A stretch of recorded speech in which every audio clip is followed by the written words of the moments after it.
পালেংবাৰীত দিন দুপৰতে চুৰিকাণ্ড বঙাইগাঁও জিলাৰ মানিকপুৰ আৰক্ষী থানাৰ অন্তৰ্গত পালেংবাৰী উজানডুবি গাঁৱত আজি দিনৰ পোহৰতেই সংঘটিত হয় এক ভয়ানক চুৰিকাণ্ড। গৃহস্থৰ তলা ভাঙি চোৰে লুটি নিলে নগদ ধন আৰু গহনা। পৰিয়ালৰ লোকৰ ভাষ্য অনুসৰি আজি দিনৰ 10:30 মান বজাত ঘৰত কোনো নথকাৰ সুযোগ গ্ৰহণ কৰি দুখনকৈ গেটৰ তলা ভাঙি চোৰে চুৰি কৰিলে প্ৰায় 5,000 নগদ ধন, 2 লাখ মান টকাৰ সোণৰ গহনা আৰু কিছু মূল্যৱান সা-সামগ্ৰী। লগতে চোৰে গৃহস্থৰ ঘৰত থকা CCTVৰ কেবল আৰু মনিটৰৰো ক্ষতি সাধন কৰি যায়।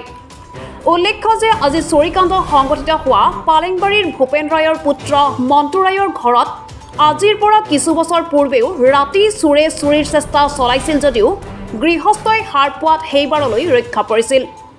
কিন্তু আজি মন্টু ৰায়ৰ পত্নী মমি দাসে নিজৰ কণমানি সন্তানটিক অংগনবাদী কেন্দ্ৰৰ পৰা আনিবলৈ যাওঁতেই সংঘটিত হয় এই ঘটনা। ইতিমধ্যে ঘটনাস্থলীত মানিকপুৰ আৰক্ষী থানাৰ আৰক্ষী উপস্থিত হৈ আৰম্ভ কৰিছে প্ৰাথমিক তদন্ত।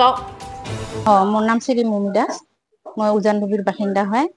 মই স্কুলত যোৱাৰ সময়তে ঘৰত কোনোবা দুৰ্বৃত্ত আহি গোটেই লুটপাট কৰি লৈ গৈছে, বহুত মানে ক্ষতি কৰিছে আৰু বয় বস্তু ভাঙাইছে। হয়, তালা মাৰা আছিল, তালা কেইটা ভাঙাইছে।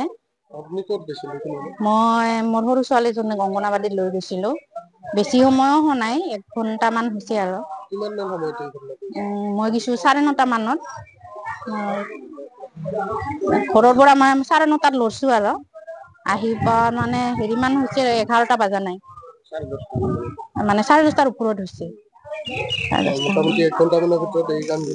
1 ঘণ্টা মানৰ অনুমানটো হয় মানে মেইন দুৱাৰ খান মানে গেট 3টা তালা মাৰা হৈছিল। 1 নম্বৰ তালাটা খোলা নাই, 2 নম্বৰ 3 নম্বৰ এই তালা খুলছে।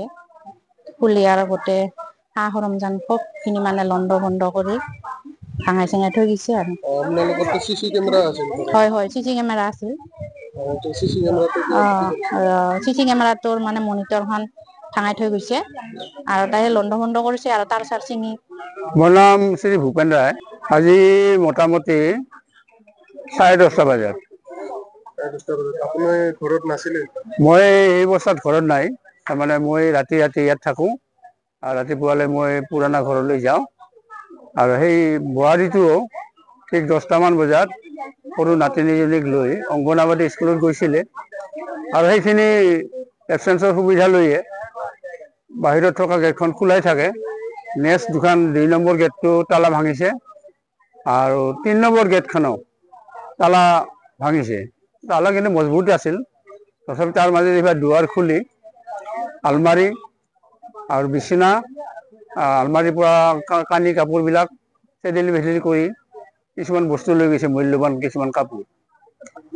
আৰু এনে সাধাৰণতে ঘৰত পইচা বেছি ৰখা নহয়, কিন্তু বজাৰ খৰচ কৰাৰ কাৰণে 5,000 মান টকা আছিল। এই গোটেইখিনি টকা নগদ টকাৰ উপৰিও সোণৰ গহনা আপোনাৰ 2 লাখ মান টকাৰ আনুমানিক হ'ব আৰু সিমান টকাও লৈ গৈছে।